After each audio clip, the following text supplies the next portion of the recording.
અમદાવાદ ગ્રામ્યના બાવળા, ધોળકા અને સાણંદ સહિત સમગ્ર ભાલ પંથકમાં મિની વાવાઝોડાએ ખેડૂતોની કમર તોડી નાખી। ધંધુકા અને ધોલેરામાં લણણીના સમયે જ કમોસમી વરસાદ ખાબકતા તૈયાર થયેલા ઘઉં અને ચણાનો પાક ખેતરોમાં આડો પડી ગયો છે।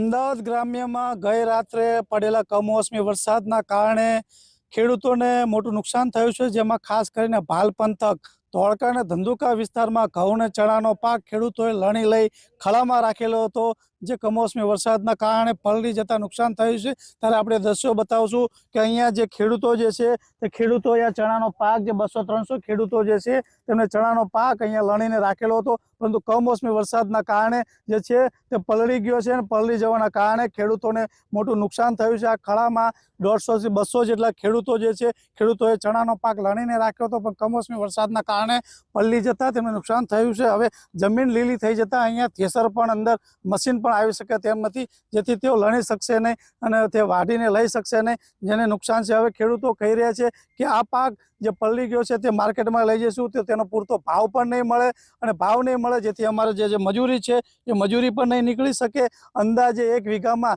30,000 જેટલો ખર્ચો થાય છે। આમ તો મુખ્યત્વે ભાલ પંથક જે છે એ દેશની દુનિયામાં તેના ઘઉં અને ચણા જાણીતા છે, પરંતુ ખેડૂતોને નુકસાન છે। એક બાજુ પડેલા કમોસમી વરસાદથી ખેડૂતો પાયમાલ થઈ રહ્યા છે, ત્યારે ખેડૂતોની માંગ છે કે અમને સર્વે કરવામાં આવે, વળતર આપવામાં આવે અને સરકાર દ્વારા જે માર્કેટમાં જે ભાવ ના કપાય અને પૂરતા ભાવ મળે તેવી માંગ કરી રહ્યા છે। કાઉ ચાવડા, GSTV, ધીંગડા, અમદાવાદ।